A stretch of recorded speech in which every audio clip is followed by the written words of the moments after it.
Yo, what's up, y'all? It's your boy, Oaghaji, aka Oaghaji, and I'm back with another video.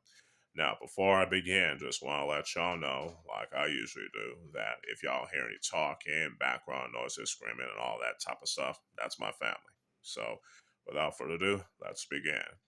I'm back with another installment of Oaghaji recommendations, and today I'm going to recommend the 1983 post apocalyptic martial arts action manga Hokuto no Ken, aka Fist of the North Star, created by Buronson and Tetsuo Hara.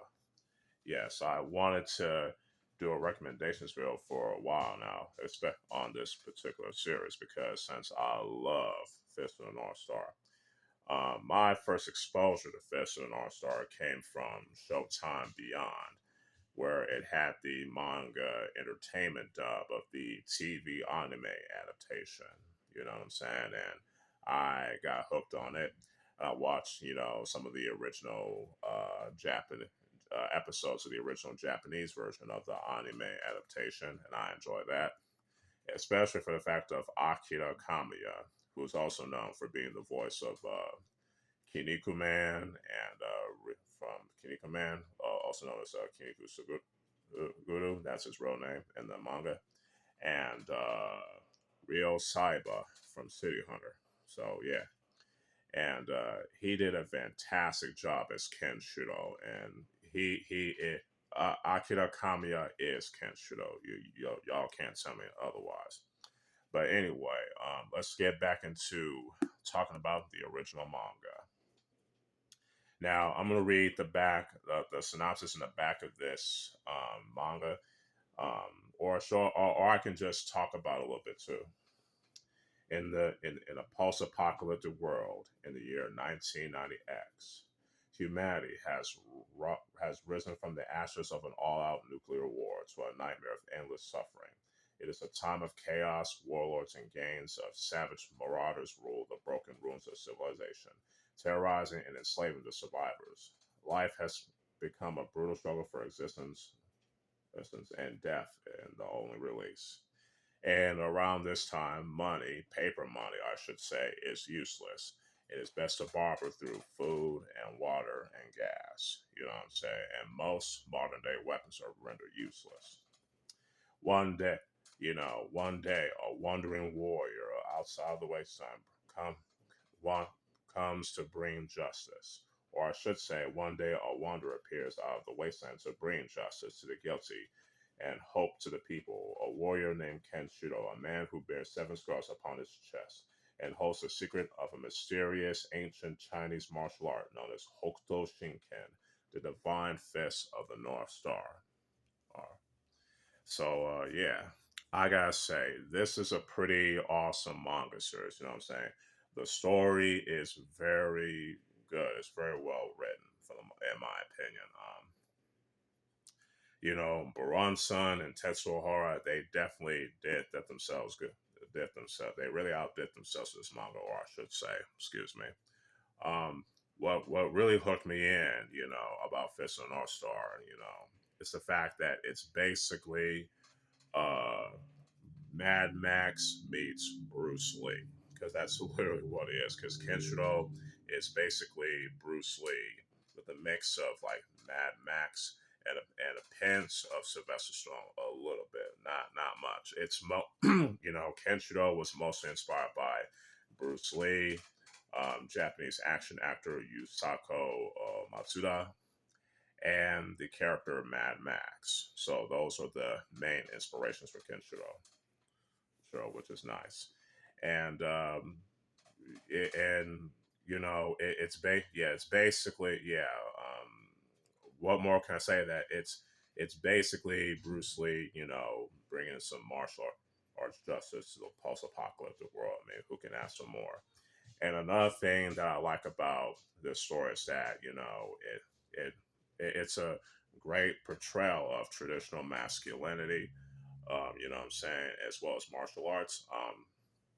If y'all really think about it, It's basically the Japanese interpretation of wuxia, you know what I'm saying, or wuxia or moha in Cantonese, where it's like the martial chivalry. So it's a lot of these skilled male and female martial arts with with extraordinary skills and powers. You know what I'm saying, and also had and these stories also has romance. You know what I'm saying, and like I said, martial chivalry, heroism, and as well as some gray areas and nuances and things of that nature. So Fist of the North Star at its core is basically, like I said, a Japanese take on the wuxia genre that's very popular in Hong Kong, Taiwan, and mainland China.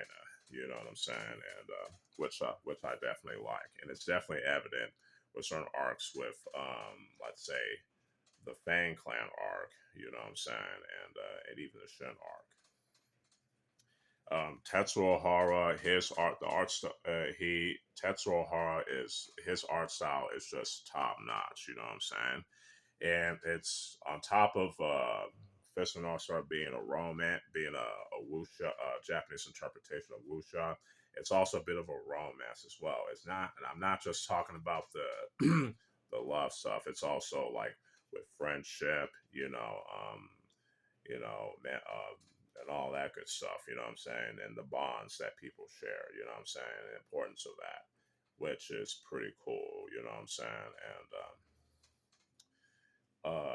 and Kenshiro, he even though he's the stoic hero, he's not. He also bears a lot of sorrow and sadness. You know what I'm saying, and he pushes on despite, and he has a lot of trials and tribulations despite being the successor of an ancient Chinese martial art that was created during the Three Kingdoms era of ancient China. You know what I'm saying, which I like. And he also masters a lot of one of the techniques he's able to master is like Muso Tensei, against the villain Rao. You know what I'm saying? Kenshiro, Rao, Toki, Jagi. They're all very unique. You know what I'm saying? Especially the three, Rao, Toki, and Kenshiro. With Jagi, he's like this, like a raw villain that wants to ruin Kenshiro's life after he wasn't chosen to be a success and things like that. I don't want to give too much away about the story because spoilers. I want you to read it for yourself. Whereas like Dragon Ball, it took inspiration from like Journey to the West and Jackie Chan. You know what I'm saying? Especially when it comes to fights and the humor and whatnot. Fist of the North, Hokuto no Ken, aka Fist of the North Star, is a lot more serious, and it took a lot from Bruce Lee as well as a lot of stuff in Wuxia as well.